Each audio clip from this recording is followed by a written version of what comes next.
Well, I thought that I would show this book right here called Silent Echoes: Discovering Early Hollywood Through the Films of Buster Keaton, by John Bengtson, forward by Kevin Brownlow.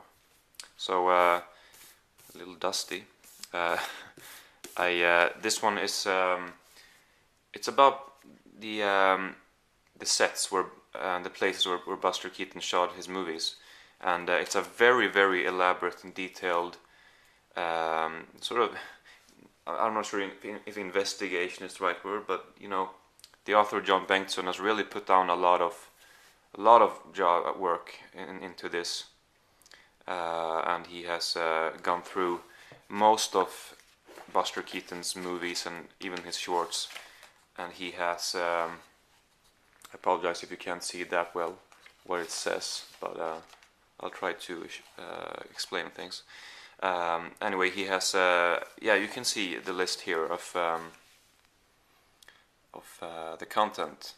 First you have a foreword, then author's note, and then the Keaton studio, and then basically the films are listed. Short films, you have 1 Week, Convict 13, The Scarecrow, Neighbors, Hard Luck, The High Sign, The Goat, The Playhouse, The Boat, The Paleface, Cops, The Blacksmith, Daydreams, and The Balloonatic. And then feature films, you have The Saphead, 3 Ages, Our Hospitality, Sherlock Jr., The Navigator, 7 Chances, Go West, Battling Butler, The General, College, Steamboat Bill Jr., and The Cameraman. And then you have movie frame map and photo credits, as well as parting shots. You have the foreword here. I'm not going to go through the whole thing, but then author's note.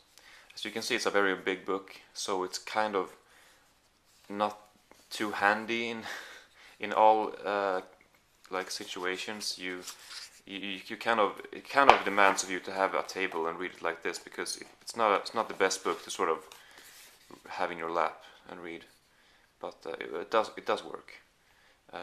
And then here is the Keaton studio. So here is an aerial shot of the studio, and the roads are here. He's written the roads, where it's called, what the roads are called, basically. And so this is pretty much. I'll just take an example from some movie here. So obviously you can see there's a lot of pictures here, and it's like this with each and every one. This book is approximately 230 pages, and it's like this on every page. So I found it quite incredible how much time is put down. For example, you see this aerial shot here. You see a circle, you see a rectangle, you see a square, and you see an ellipse. And then on these other pictures, he sort of matches that.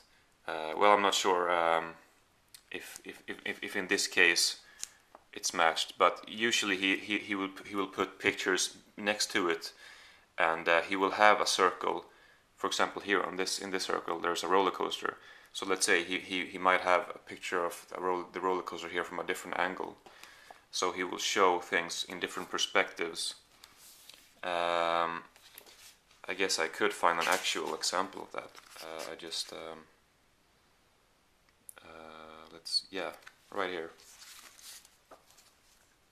You can see circle, square, so there's a road, pretty much a road like this. And this appears to be that road.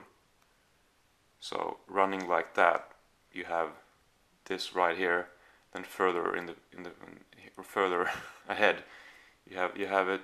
He matched them basically. I think you can tell what I'm trying to say here. So a lot of work, and not just the pictures, but there's a lot of information on in the text as well.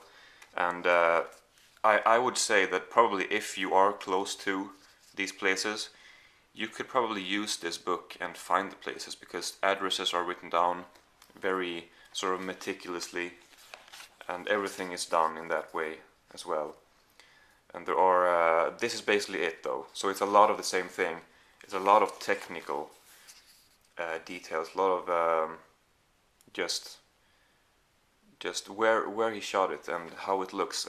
It might not be extremely interesting for people who aren't hardcore Buster Keaton fans, or I guess it could be interesting also for just people who are fans of the silent movies in general and wish to know a little bit more of maybe how they worked and how the locations looked. It's great, of course, if you want to know how locations looked, and also I should mention that there is also a lot of comparisons of how the places look today. When I first bought the book, I thought that was going to be the main thing, that there would be a picture of how it looked then, and then a picture next to it how it looks now, and some text. But I thought there was going to be mainly that, and it is partly that. But as I've said, mainly it is comparing shots back then, how it looked back then. But there are quite a few pictures here. I mean, of current pictures as well. Here, for example, I'm guessing you see the rectangle here, and you also see it here. So I'm guessing this is the newer one, or the more modern location. Anyway, so it's a lot of this. So if you think that you would find this interesting, then this is the book for you, because it's going to take you some time to read, and everything might not be that interesting to know. A lot of things you will certainly forget, because there's a lot of technicalities, as I said, a lot of addresses, a lot of a lot of very small details which might not be that interesting, to be completely honest. Myself, this is not really about my opinion. I just thought that I would show this because I don't think anyone has shown it. If I would say my opinion of it, it is very, when I started it, I mean, it is very very fascinating how much time is put down. And I mean, a few times I almost burst out in laughter, because holy shit, how did he possibly, how can he know all of this? How has he found out these different locations and everything like that? It's just very fascinating and very awe-inspiring and whatever. But as you read more of it, it's just more of the same. And unless, as I said, you're really interested in it, it's not extremely interesting all the time. Very hung up on details. That's what it is.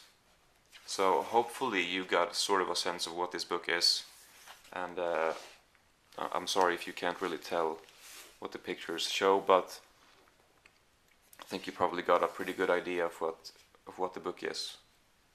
So yeah, this is it. So thank you for watching. I'm not sure if I showed the back. I think I did. So yeah, that is that.